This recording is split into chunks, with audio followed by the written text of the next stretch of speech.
Welcome to the Untrained Experts, a podcast for combat sports and fight news.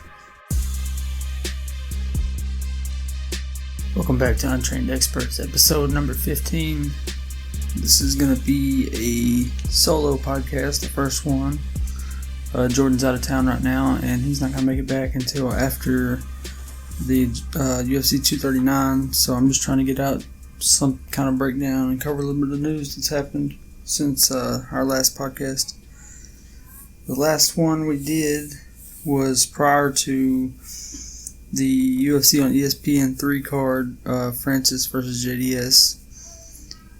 That card happened on June 29th, this past Saturday, and the previous podcast we did had some issues getting it edited and getting it saved to the right place, so it was kind of late coming out, so it actually didn't get posted until a few days ago. I apologize for that, but I'm just doing this one to try to stay somewhat, consistent with these. But so that card, UFC on ESPN3, main event was Francis Ngannou Jr. dos Santos, first round TKO for Francis.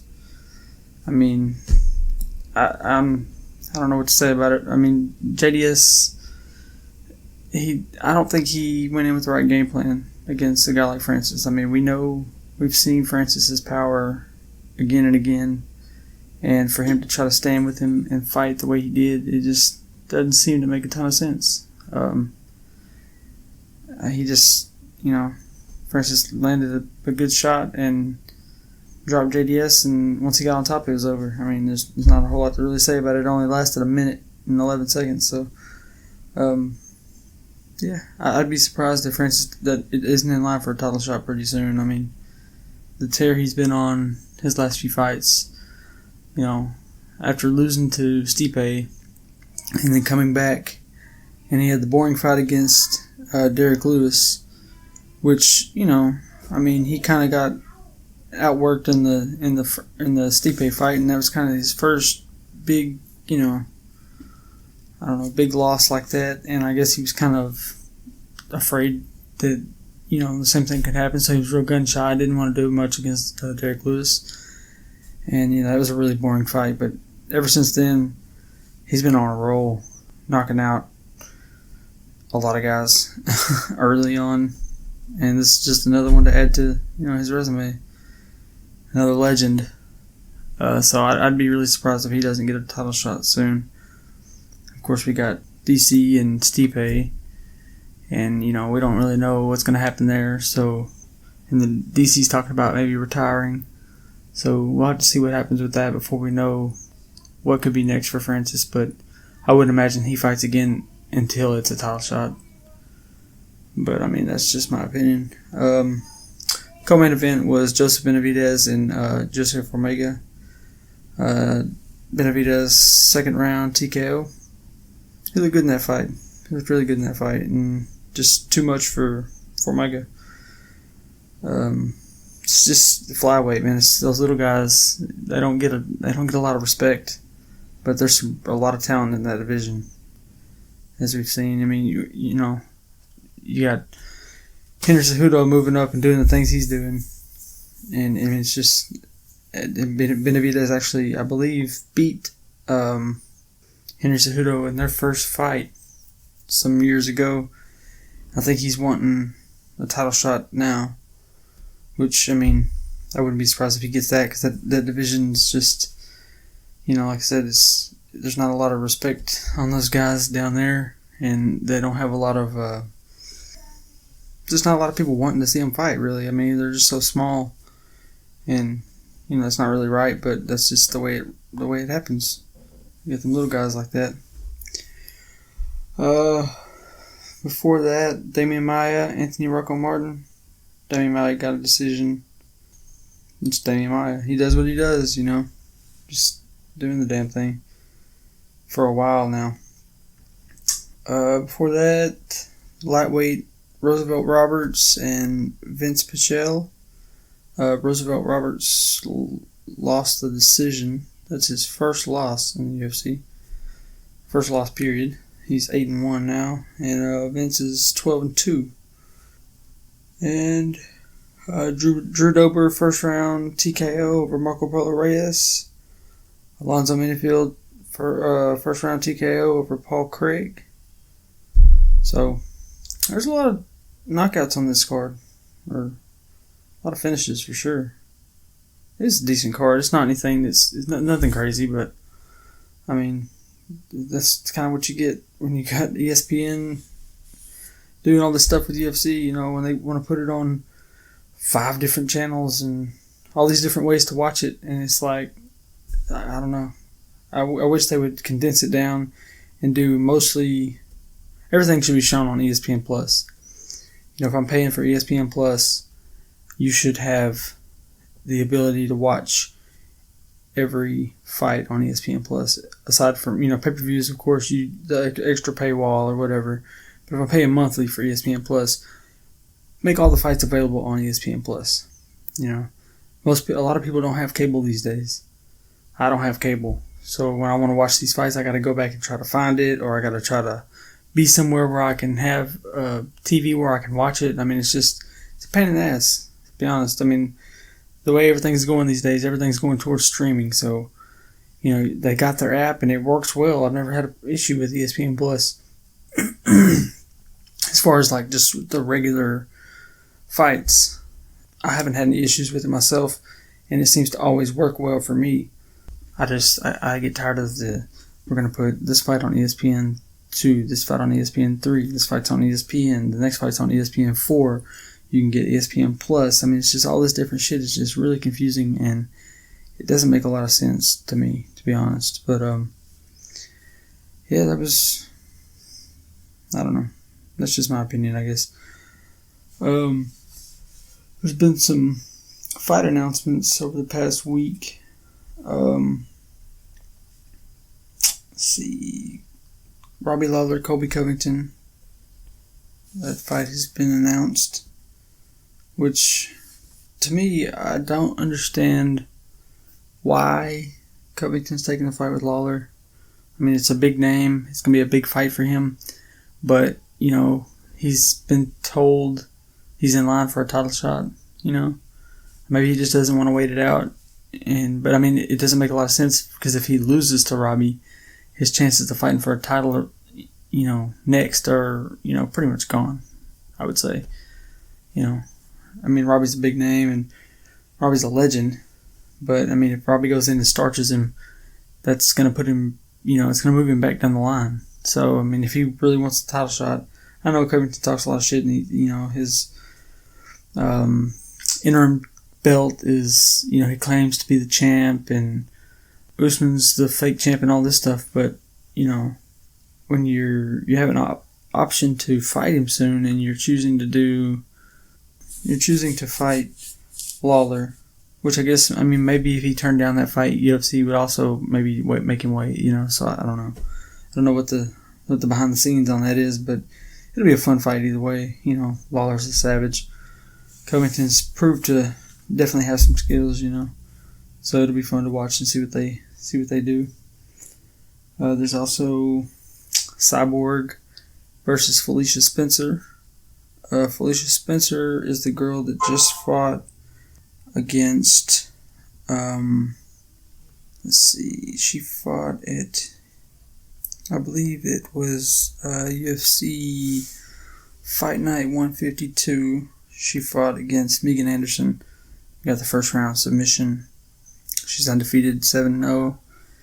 And I believe after that fight, when they announced her win, they asked if who she would want to fight next, and she made a joke about wanting to fight Cyborg.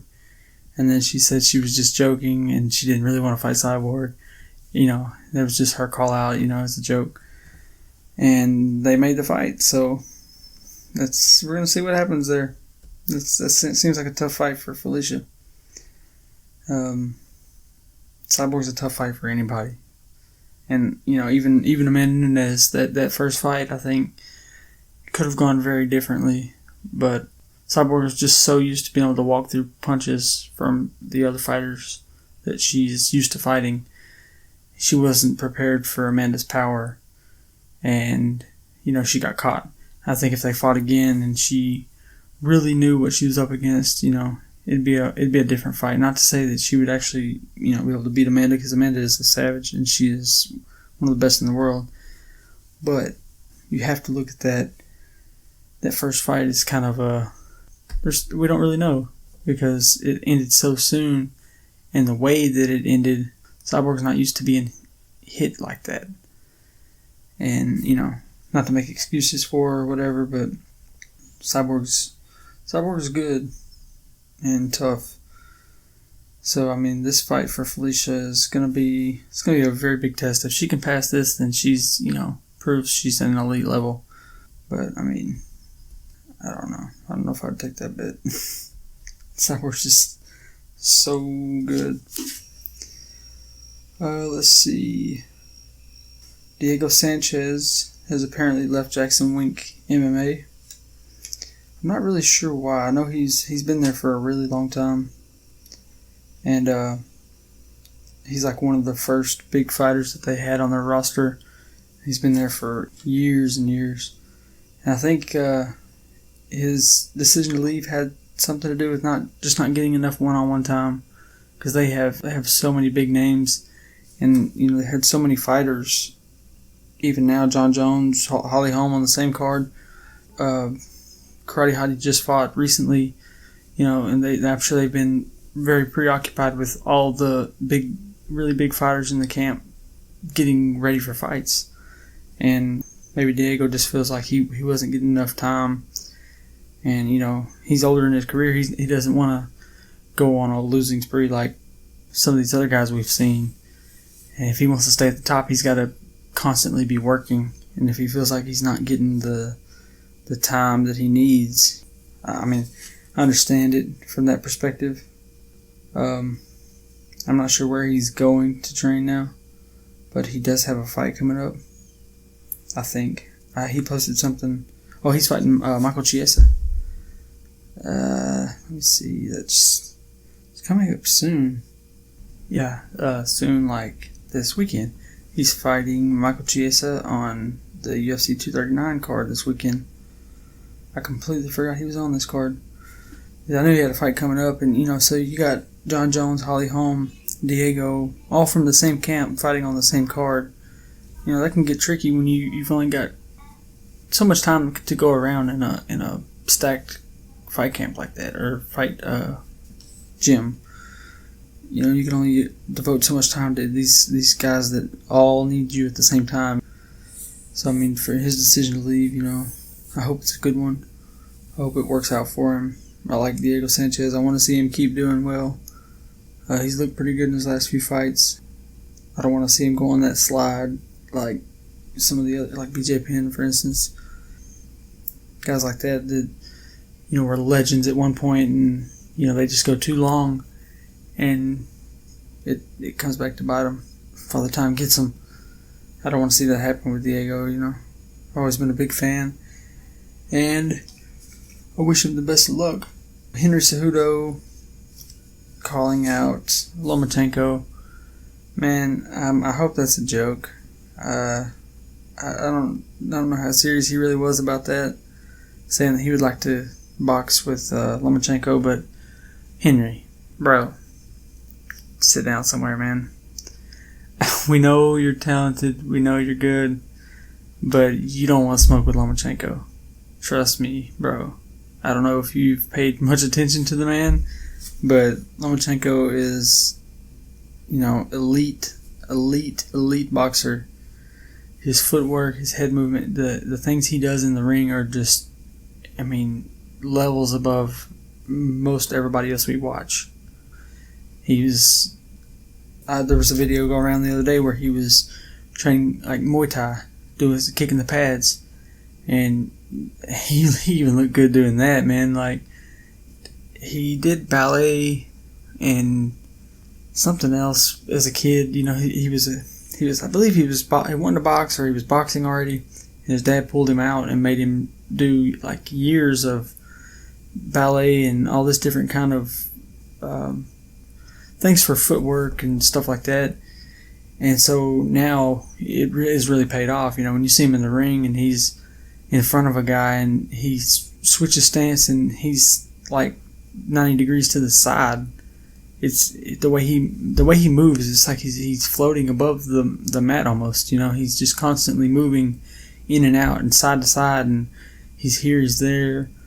He's hitting you with all these different angles. He's just elite, man. He's one of my favorite boxers to watch, and even for a small guy, because he's just so good. He's so much better than the guys he's fighting right now. I mean, he won the title at like 9 fights. Who does that? I mean, I hope that the Cejudo thing is just trying to keep his name in the news, trying to keep people talking about him. If it's that's cool. But man, bro, you don't want to box Lomachenko. You really don't. I don't care how good you think your hands are; they're not good enough. Some ESPN released a statement today about John Lineker. UFC has released John Lineker. I don't know what caused this or where it came from. He just lost a draw, or not a draw, a decision to Corey Sandhagen in April, and then he was supposed to fight 2 weeks ago against Rob Font at the co-main event in UFC Greenville, but he I guess got a cut 2 days before and was unable to fight, so they had to pull the fight. But before that, I mean, he was on a 2-fight winning streak, but he had won 8 of 9 before losing to Sandhagen. And the UFC's decided to cut him. That doesn't make any sense at all. Lineker's a fun fighter to watch. He goes in and he gets in the other fighter's face and just stays there. He's constantly putting on pressure. He's not a boring fighter. He's a fun fighter to watch, and he's been pretty good. He's 31-9, and like I said, he was on a 8 of 9 fight or wins before losing to Sandhagen, and then had to pull from this. So I don't know why that would. We've seen guys go. I mean, look at BJ Penn, a 7-fight losing streak, and he's still signed to the UFC. And they're still giving him they're still giving him cards. I just don't understand, man. It doesn't make any sense to me. Hopefully we'll get some more information about it soon. Somebody will make a statement, I hope, where we can figure this out, or, maybe Ariel will have Lineker on to discuss this side of the story so we can get some more information on this, because I'm really curious about it.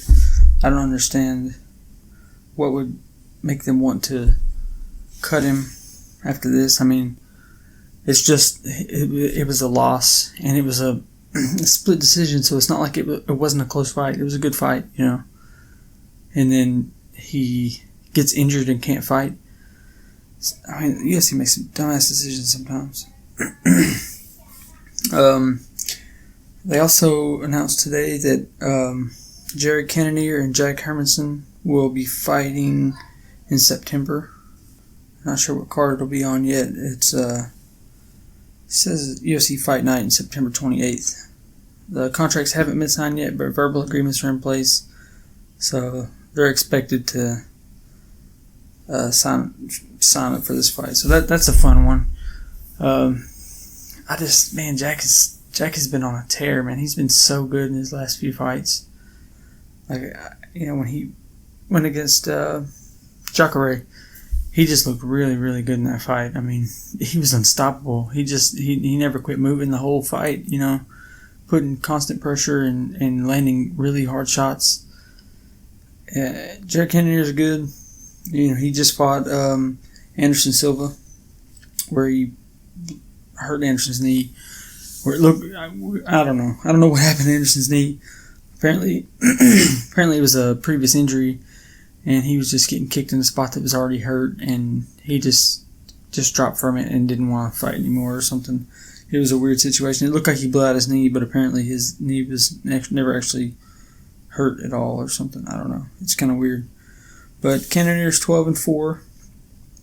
He's been on a roll since he came down to middleweight. He used to fight at light heavyweight. he knocked out David Branch last year, and then had the fight against Silva. So this is his second fight at middleweight. And then, Hermansson's just been, he's been on a streak. I think he's somewhere around 3 or 4 fight win streak. And he also beat David Branch. I mean, he's a fun fighter to watch. This will be a fun one. Interested to see what happens with that. I'm not sure I'm ready to bet against Hermansson in any of his fights right now. He's just proved to be so good. And he just doesn't seem to stop. He's like a machine. There was something the other day. John and Whitaker were interacting on social media, and I forget, Whitaker posted something and John commented on it and said that, or I think Whitaker posted that he was cleared to go back to training, and John posted or commented on it saying that he would love to help him get ready for his fight, because we know, John and Israel Adesanya have been going back and forth and kind of having some words with each other, and of course Whitaker's next fight is against Israel, so it's interesting to see John offer to help him get ready as kind of a, slap in the face to Israel, I guess. I don't know if that'll come to fruition or not. I mean, it just seems like a kind of a fun thing to see on there, and it'd be cool to see them train together, I guess. But I just thought it's worth mentioning for sure. I mean, 2 elite guys like that, and then you got Israel, who's kind of an outsider, in a sense. But it'll be fun. It would be fun to see them train together to get ready for that. I like Israel. I like Whitaker. I like John. I mean, I like all these guys. It's cool to see. There's also been this kind of trend going around of the bottle cap challenge on Instagram. I'm not sure who actually started it. I know the first one I saw was Max Holloway doing a spinning kick and kicking the lid off of a vodka bottle of some sort. And then there's just been a lot of these, going around from different guys. I mean, we've seen everybody from Conor to John Jones, Karate Hottie, Rose Namajunas, Fabricio Verdum. There's just been so many, and some really funny ones. They're not all serious. John's, he doesn't even kick the cap. He just reaches and takes the cap off and takes the water and takes a sip. And then there's, the more serious ones. Connor's was more of a proper whiskey ad. Then you got Henderson Cejudo did one with his gold medal. I mean, there's been a bunch. I mean, it's gone further than MMA. I've seen Baja Truck doing donuts, and somebody held out the bottle and the spare tire took the cap off. I've seen somebody doing a burnout in an Impala, and they held a beer down and it popped the cap on it.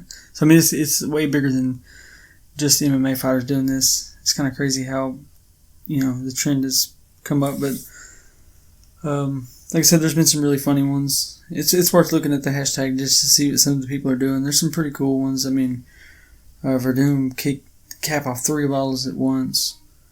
The one Rose did, she has a guy holding the bottle out, and she throws a kick and it pans to his face, and she kicks him right in the face, and he just drops.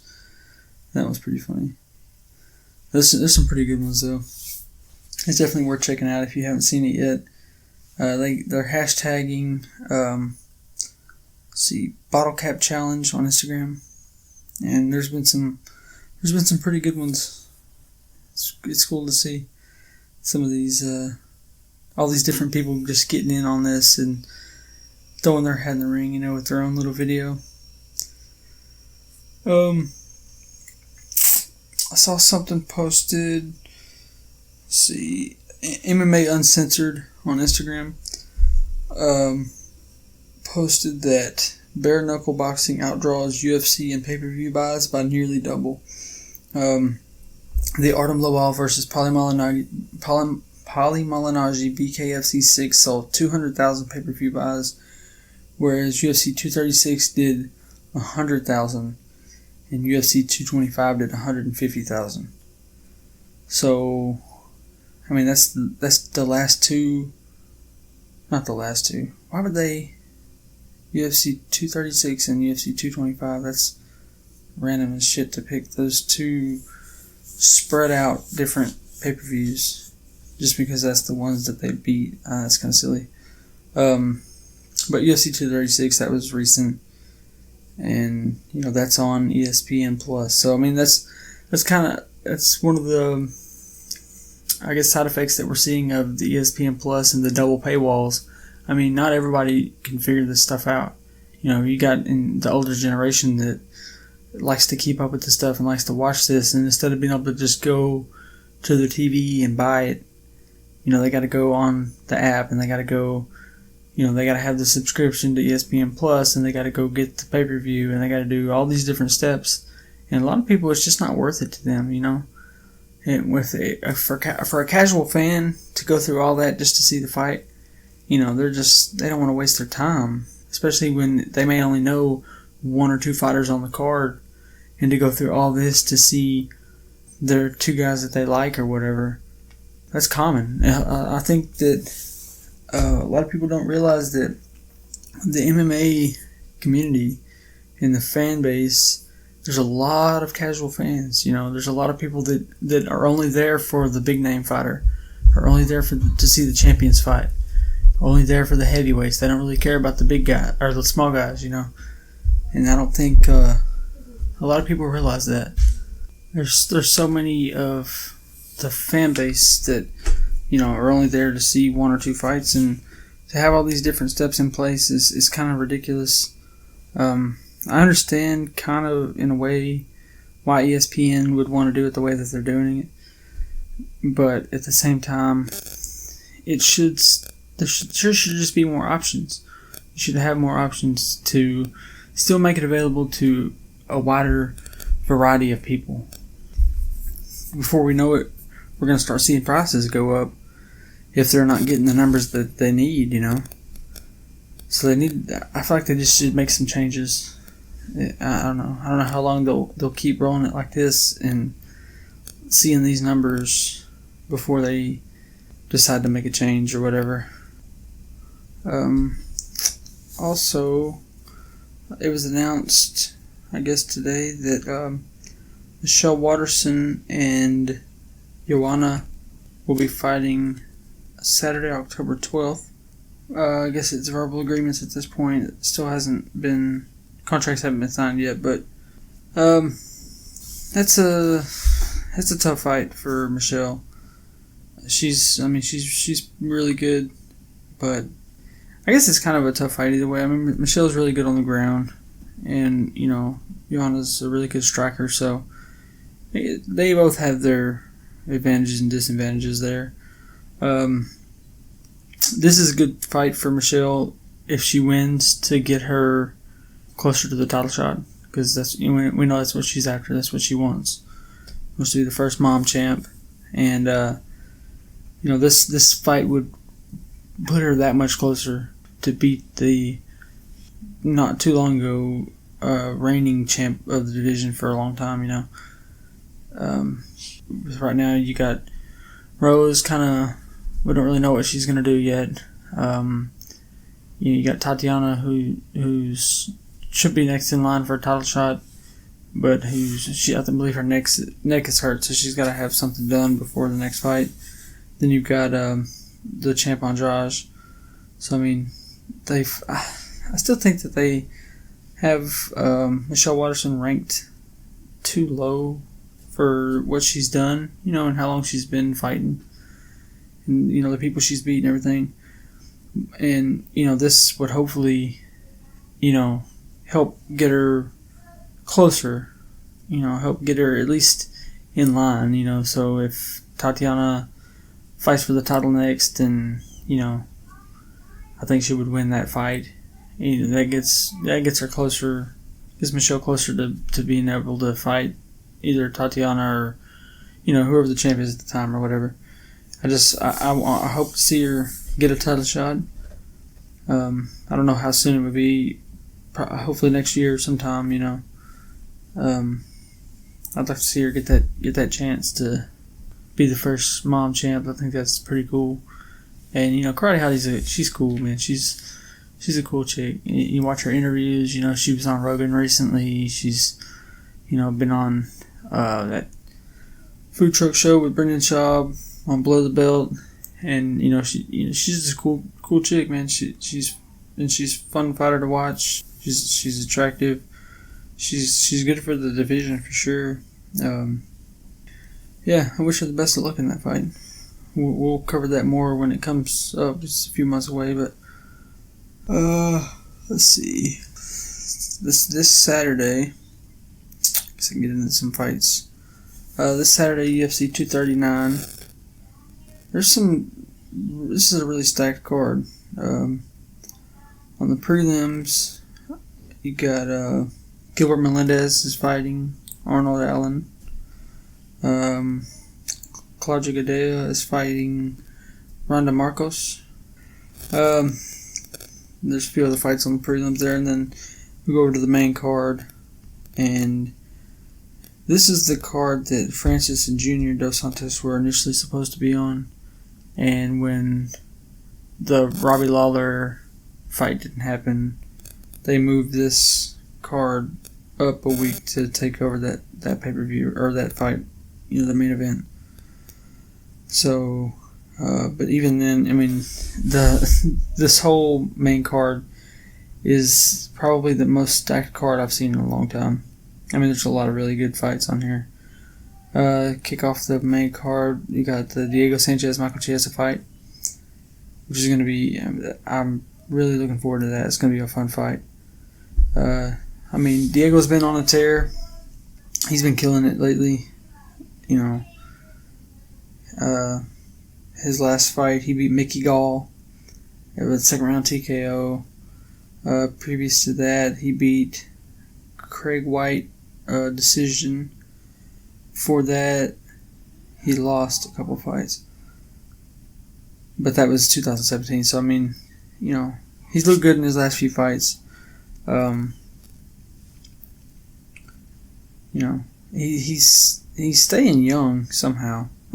He's 37 years old, but he doesn't seem like it at all. And he's been fighting, it seems like forever. I mean, I remember as a kid watching him fight, or, as a teenager, I guess. And it just seems like it was so long ago. And he's just still doing the damn thing. And then Michael Chiesa, he's one of those guys that he's had some really good wins, I would say. He hasn't fought in a minute. His last fight, well, I guess his last fight was in December, so 7 months ago. He beat Carlos Condit in a second round submission, which is that's a big win to get under your cap.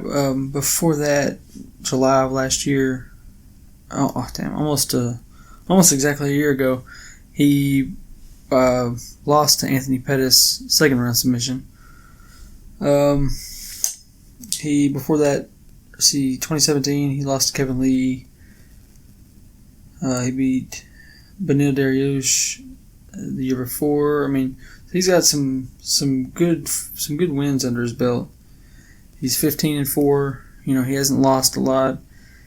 He was out for a minute after the Conor bus incident that happened. With the dolly and all that. I believe he got some glass in his eye, or some cuts on something. He got cut somehow. He was out for a little bit, but he's back, and he's been doing it for a little bit now. Let's see. After that, light heavyweight bout, Luke Rockhold, Jan Blachowicz. This is one that is really interesting because this is the first time we've seen Luke Rockhold at light heavyweight. Luke's one of those guys, he's always been pretty good. He's always been around, hanging around the top of the division at middleweight. He's beat some good guys. He's had a few losses.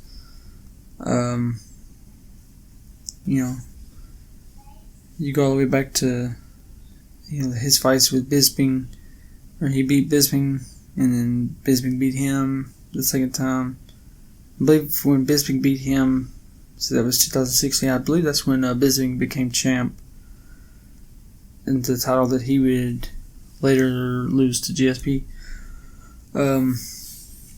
It'll be interesting to see Luke at light heavyweight. This will be the first time we've seen him there. His last fight was February of 2018, where he fought Yoel Romero. So Luke's one of those guys. He doesn't fight a lot, like one maybe 2 fights a year. He used to fight a lot more back in the day, but he's got so much going on now. He's a Ralph Lauren model. So he's got all these other things under his belt that he does. So he's making ends meet in other ways, so he doesn't really have to fight as much. And I think he was out for a little bit with some injuries, just taking care of some stuff. But he's back, and I'm interested to see this fight. The guy he's fighting, Jon Blachowicz, he's 23-8. He has, he fought in February. He lost to Thiago Santos, 3rd round TKO. Before that, he fought Jamie Manoa and Nikita Krylov in 2018 and beat both of them. 2017, he fought Jerry Cannonier, Devin Clark. He beat both of them, and they lost to Patrick Cummins. 2016, he lost to Gustafsson. So, the guys he's losing to are big name guys, good guys. I don't know a ton about him personally. He's one of those guys that I haven't seen him fight a lot. I haven't seen all of his fights, so I wouldn't know what to. I have to dig into it, do a little research, watch some highlights and stuff, try to make a decision on what I think was going to happen with this Rockhold fight. But I'm a fan of Rockhold. I know he talks a lot of shit, but he's always been one of those guys that he's funny and he's fun to watch fight. And I think he, it'd be fun if Luke wins this. Luke and John, that'd be a fun fight. That'd be a fun fight to watch, or even Luke and Johnny Walker.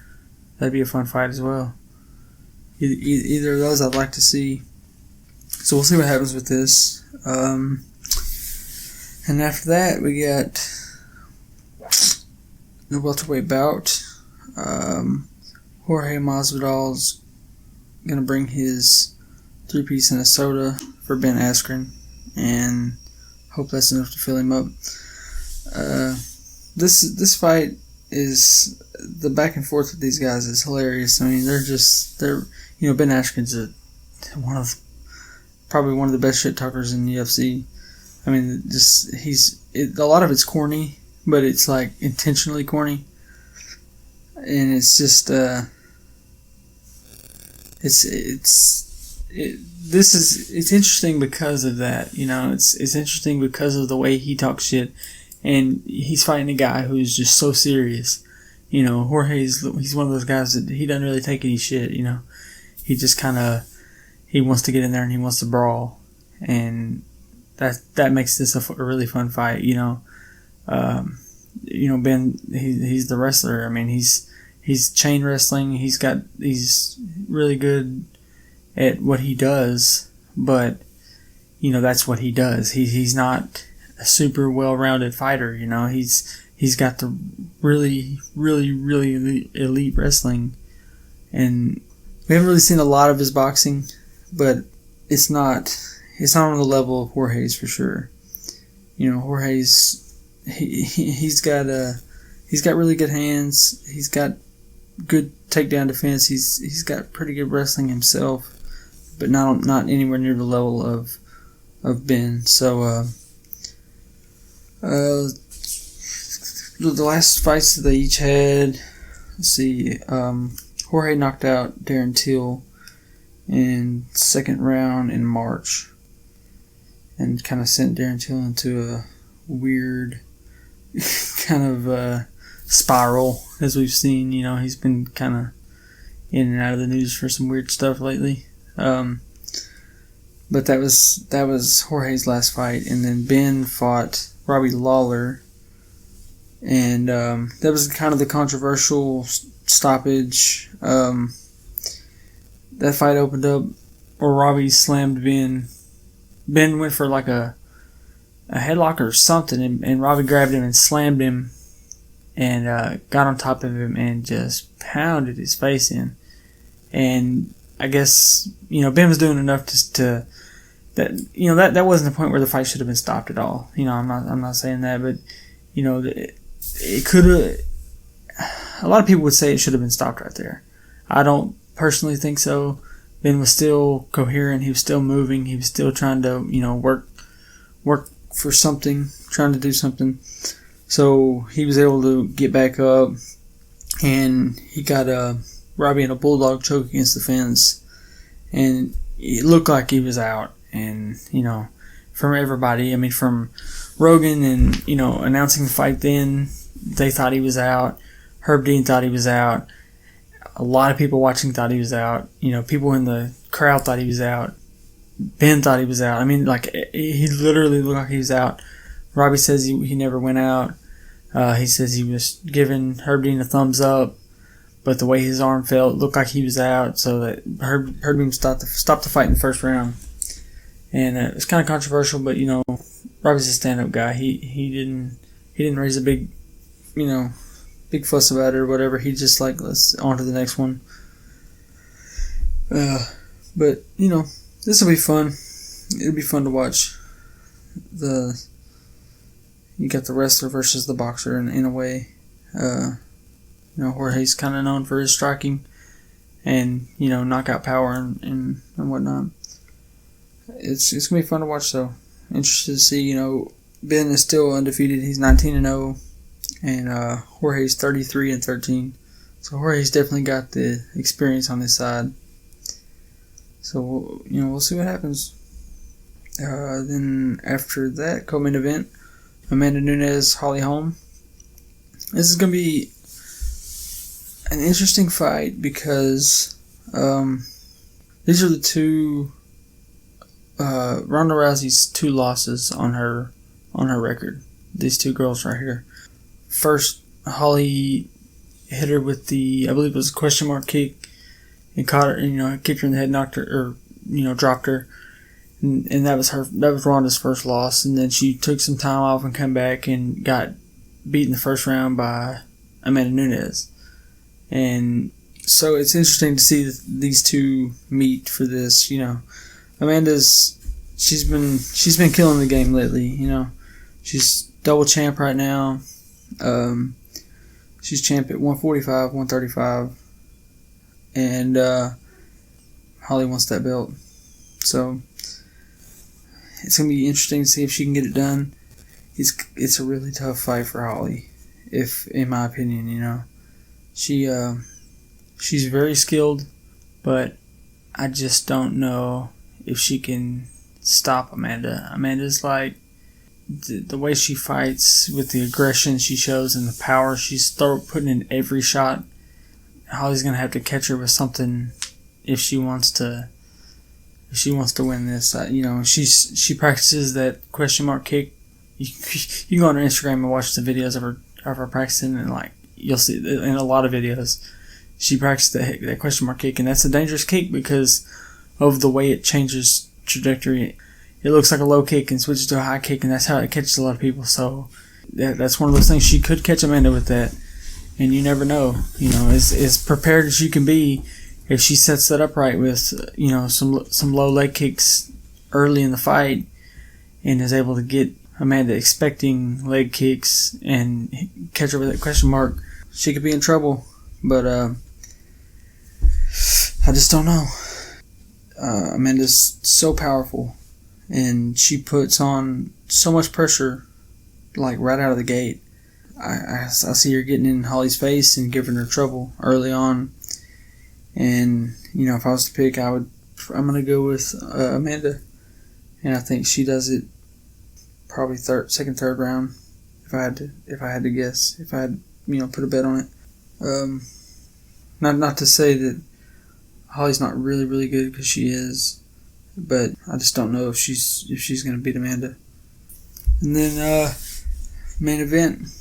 Fight we've been waiting for a long time. Ever since it was announced, anyway. Jon Jones and Thiago Santos. There's not a whole lot you can really say about this. I mean, Jon is he is the best ever. He's the GOAT, as they would say. There's a reason why he's never been beat. He's beat some of the best in the world, and the best that light heavyweight's ever seen. And I don't personally think that Thiago's on that level. Thiago Santos is he came up from middleweight, and I think he even fought at welterweight at one time. But he fought at middleweight for a while, and then came up to light heavyweight. And I'm not sure how many fights he's actually had at light heavyweight, but I don't think it's been that many. Let me see if I can look back here real quick. Yeah, see, 2017 he was still fighting at middleweight. And then I guess he made the switch to light heavyweight September of 2018. September of last year was his first fight at light heavyweight. And he fought Eric Anders, Jimmy Manoa, and John Blachowicz are his 3 fights at light heavyweight. And those guys are not anywhere close to the level of Jon Jones. And Jon is so well-rounded, and he has so many skills. I just don't see Thiago being able to beat him. You can look at Jon's last couple of fights. He fought Anthony Smith and, Alexander Gustafsson. He beat Gus in December of last year, 3rd round TKO, and he looked really, really good in that fight. I mean, he came back. It's like he had something to prove. And then he goes to the fight with Anthony in March, and Jon was just dominating the whole fight. It wasn't even close, but he couldn't finish him. That's partially, because of how tough Anthony Smith is, but Thiago, I don't know that he can take that kind of punishment the way Anthony Smith did. Anthony Smith's been doing this for a really long time. He's had a lot of fights at light heavyweight, and he's just one of those guys. I mean, they call him Lionheart for a reason. I mean, he is a tough dude, and he was just able to take the punishment that Jon was putting out. And with Jon's skills, with his skill set and the way he's able to read what you're going to do and make adjustments on the fly, I don't see Thiago being able to really do much. I mean, we know Thiago has power. Brazilian Thor. He's got the Thor, the hammer tattooed on his chest. I mean, he's got power for sure. But I just don't think he's going to be able to get in range to really use it against Jon. Jon is one of those guys. He uses his kicks so well at being able to, keep the distance. He throws those body kicks and those midsection kicks to keep you away while he sets up what he wants to do. And I think Jon gets it done. I'm going to say 3rd round TKO, possibly 4th.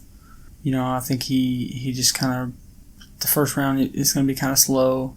He's just going to kind of come out and fill out Thiago, see what Thiago's trying to do. I wouldn't be surprised to see Thiago try to put some pressure on him early, trying to hope for a knockout.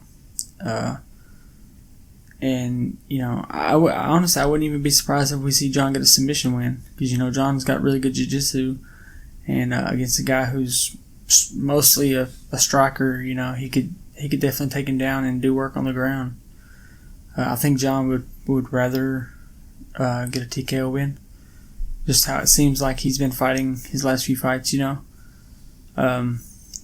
seems like he's been wanting to kind of just beat on guys rather than try for a lot of submissions. I definitely think John gets it done, and John remains champ, and we get to see him hopefully maybe take another fight at light heavyweight. He could keep going and kind of clear out the division, or what I would really like to see is see him go up to heavyweight and see what he can do there. I don't know that we'll ever see the trilogy with him and DC, and I don't really know that I need to see it, to be honest. I mean, I think there's the whole John being on PEDs or whatever, but I don't think that it would have really made a difference either way. I think he would have beat DC just for his sheer talent. He's just so good. I don't think that the PEDs that he failed for were really enhancing his performance that much, personally. But it could just be me being a fan, I don't know. I know a lot of people share that same sentiment. So, but yeah, I think that John's the best for a reason, and I think he's gonna come out and prove it this Saturday. But yeah, I think that is just about it. I think I covered just about everything I had there. I just wanted to kind of get this out beforehand, trying to keep these rolling. I know that last one came out pretty late, and I don't know if we'll really get a ton of listeners on that because it was so late, but right now, I mean, like we said before, we're just kind of doing this for fun. We're not making any money off this. I'm paying money to put this out. So, this is strictly just us having fun and discussing things that we like to talk about. And we'll do a post 239 breakdown.